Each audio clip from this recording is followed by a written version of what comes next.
Bilhin niyo mga lods. Ano yung lugar na pinakanindot ngayon. Bili ang baka mga idol. Kinagin yung Google. Hindi mo magmahay yung baka din mga idol.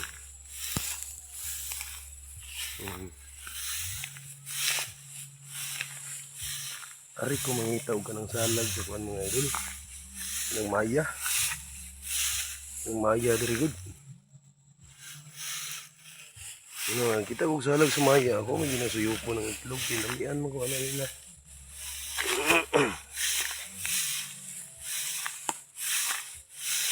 Yung isang mga buntog. Tawagan na nila pugo. Yung buntog mo na itawag pugo mga lods. Sini daw tinggang background mga idol oh. See that? Ha.